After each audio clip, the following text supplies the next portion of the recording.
Hey, how's it going? Hans Schaff here with Go Tiny Be Free. I'm here at the cottages at Pine Lake here, the Huntsville area new tiny house community. And I just want to bring you a little update here after our last video.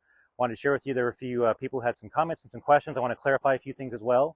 But first of all, welcome. It's a beautiful fall day here in Alabama. And again, I want to thank everyone who had commented on the video. There was, last I checked, over 600 comments on there, 15,000 views or so or more. So thank you all for the wonderful comments, the encouragement, the inspiration, the gratefulness, all the great things you guys said. We really appreciate that.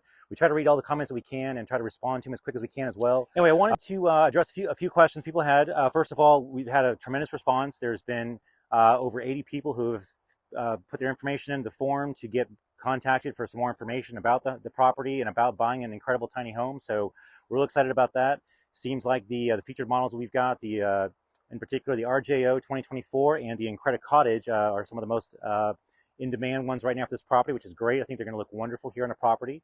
So there are 6 contracts out at the moment as of Friday evening.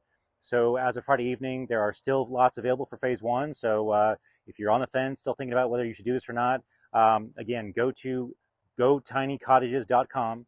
Check it out. There's a lot of details on there, and I've been updating the page about once, every day with additional frequently asked questions that are on there, some additional details, more pictures and videos, and just trying to get more information to everybody so that it's a one-stop shop where you get all your information, all your questions answered there primarily. And if you have additional questions about the homes, again, call 256-594-9499. Press option 1 if you want to talk to the incredible tiny home sales staff. They'll be happy to address any questions you have about the homes themselves and about buying a home. And if you have any questions about the property itself that's not covered on the website or in the frequently asked questions, you can go ahead and call that same number, 256-594-9499, and press 2, and that'll come through to Go Tiny Be Free, which is my company, the development here, and we will be happy to answer any additional questions you may have about the property.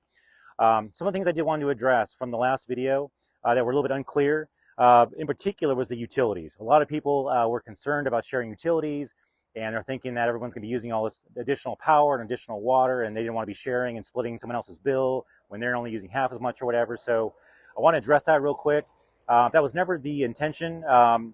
It was a more complicated process I had in mind where we were going to monitor everyone's usage. It's all going to be individually metered anyway, but just to keep it simple and keep it real easy for people, what people want is they want individually metered. So we're just going to go ahead and just do it that way. So it's real simple, just like you're used to. You have your power usage, you have your water usage and your sewer usage. You get a bill each month and you pay it. So that's how it's going to be. Everyone's going to get their own individual electric bill, water bill, and sewer bill.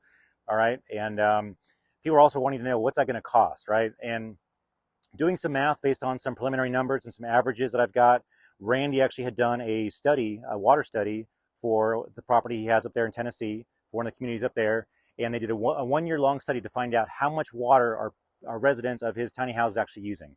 And they found out that on average, each tiny house, could be one person, 2 people, whatever, on average, these houses were using about 35 gallons of water each. And then for the electric, we're also going to just use an average, or just an easy number to remember because it makes the math easy, is 11 kilowatt hours per day.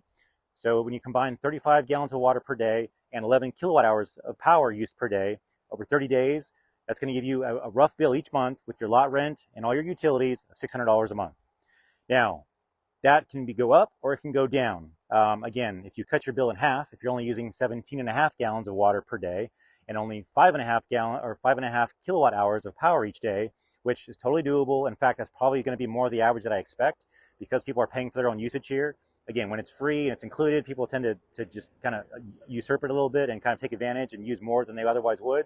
If you're paying for it, it's probably going to be a lot less.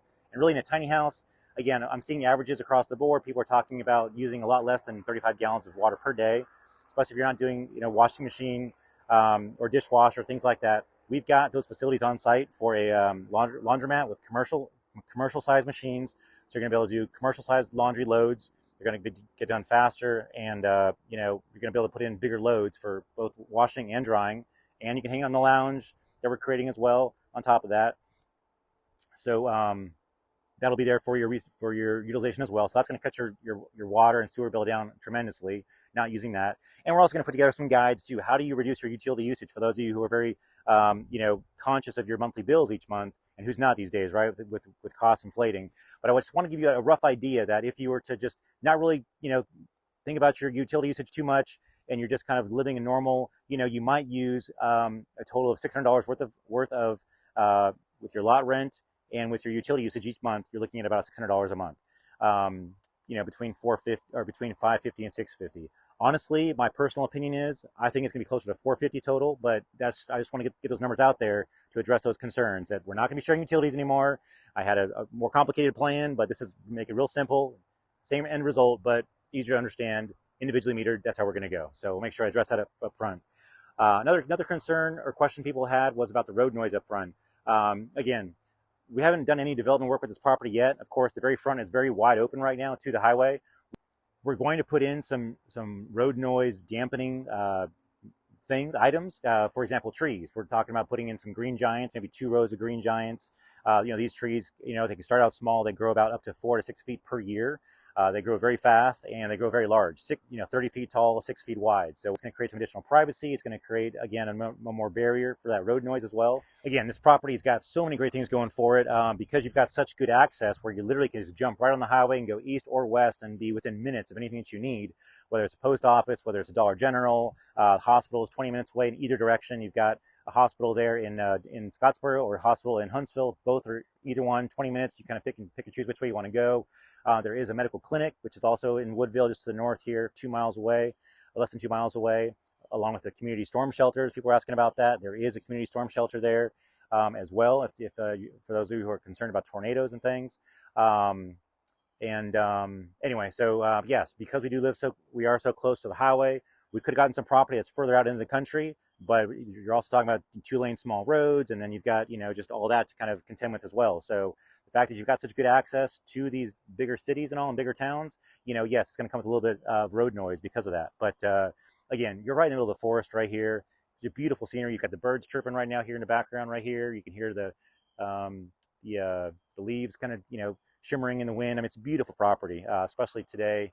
But it's pretty typical, especially here in the fall. So, as I was driving in here today to do this video, I was thinking, man, this would be such a nice property to come home to. I can't wait in the future to be able to come here and see these tiny homes all kind of lined up here, in the background.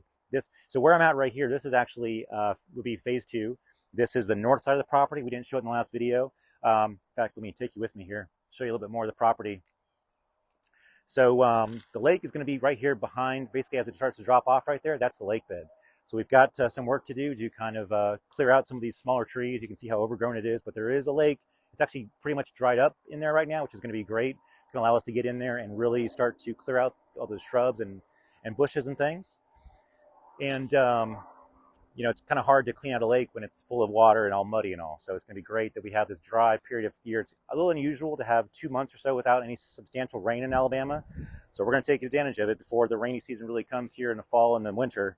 So we're excited to be able to get access to be able to do this, because normally there is a spring that feeds this lake that keeps it full all year round, but it's being diverted right now. So this gives us an unique opportunity to go ahead and get this developed. But where we're at right here, this is the north side of the lake. Also very pretty. You've got the backdrop of the property next door with a little pond as well. That's again kind of drying up here because of the lack of rainfall, and as dry as it's been here lately.